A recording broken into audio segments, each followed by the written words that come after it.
Aujourd'hui, les Zoomers, Zoom sur Haïti se trouve au Salon du Livre à Montréal. Le Salon du Livre à Montréal, c'est un très grand événement littéraire où on rencontre plusieurs écrivains qui présentent leurs œuvres et où tout le monde a la possibilité de participer en famille, les enfants, les jeunes viennent ici pour acheter des livres et rencontrer des écrivains. Vous vous demandez sûrement qu'est-ce que Zoom sur Haïti fait ici présent? C'est très simple. Cette année, pour la première fois de son histoire, Haïti est à l'honneur. Alors, Zoom sur Haïti vous invite. On va aller voir les de très grands écrivains qui sont ici, Dany Laferrière, Rodney Saint-Éloi et encore plus, dont les noms m'échappent parce qu'il y a beaucoup d'écrivains haïtiens, mais j'aurai la possibilité de les interviewer et vous allez les voir. Alors, c'est parti, on va au Salon international du livre. Let's go!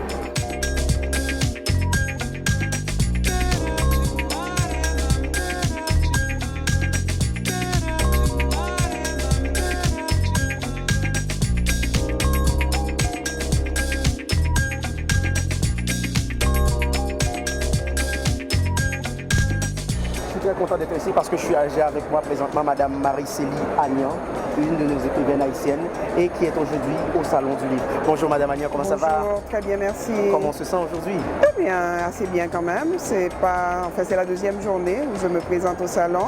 Aujourd'hui c'est pour la signature. Hier c'était pour la présentation d'un ouvrage et puis l'ambiance est super. Je suis très heureuse de voir tous ces écrivains, de ce désir de parole qui anime les gens chez nous. Voilà, c'est formidable. Et parfait. Et j'ai vu que aujourd'hui vous nous présentez Parole et silence chez Marie-Célie Agnan. Oui, au fait, c'est un ouvrage qui n'a pas été rédigé par moi, mais plutôt par un ensemble de professeurs d'université. Certains sont européens, d'autres vivent aux États-Unis, d'autres ici au Québec et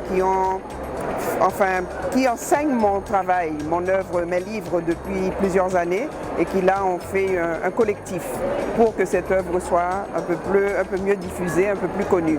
Alors voilà, je suis très heureuse, c'est une consécration et c'est merveilleux quoi. En général, assez souvent, les écrivains, ils meurent et puis on parle d'eux. Mais là, je préfère que ça soit fait de mon vivant. C'est une manière aussi de me dire, continue et fais encore mieux. C'est excellent ça. Et Haïti à l'honneur cette année et Madame Marie-Célie Agnan est ici présente justement pour vivre cet événement-là. Qu'est-ce que cela représente pour vous aujourd'hui? Beaucoup de choses. Quand on sait comment Haïti, c'est un pays qui a beaucoup souffert, qui continue à souffrir, qui continue à vivre des choses difficiles, je pense qu'un éclairage comme ça, un éclairage très positif sur le pays, c'est quand même, ça fait du bien. Ça fait du bien, on le mérite également parce que, vous voyez, c'est un petit baume finalement, pour nous, surtout moi qui suis à l'extérieur et qui vois cela de loin, des fois avec la distance. Je ne dis pas que c'est pas dur de le vivre de l'intérieur, mais parfois quand on est à l'extérieur, on ne voit pas, on n'est pas là pour être un témoin, vous voyez, avec nos yeux, et parfois on va rendre les choses beaucoup plus tragiques qu'on ne le vit, et ça nous sort un peu du tragique du quotidien.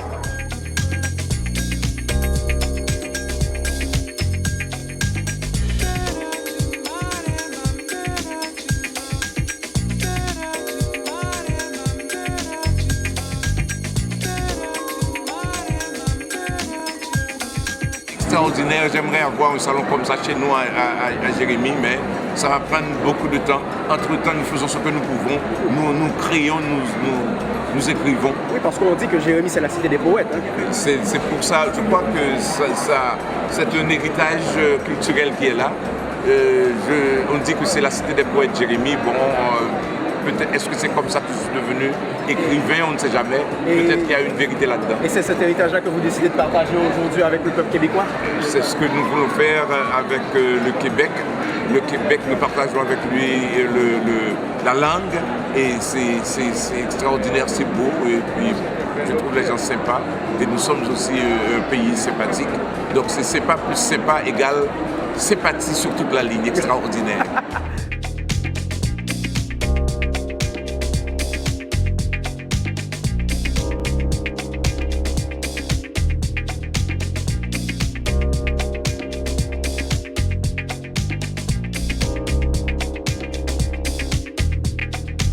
Bonjour Monsieur Soukar, comment ça va? Bonjour, c'est un plaisir de vous rencontrer et de répondre à vos questions. quoique peu fatigué. Comme vous voyez, le stand Haïti, c'est un stand très animé, achalandé. Bon, tout le monde n'est pas là, mais il y a beaucoup de monde quand même, en termes de représentation, d'éditeurs, d'écrivains. Mais c'est quand même assez représentatif. Et la journée pour vous, comment ça s'annonce? Mais comme toutes les journées, fatigué? Oui, des interviews, des signatures, rencontrer des gens qu'on n'a pas vus depuis de longues années, des gens qu'on voit pour la première fois.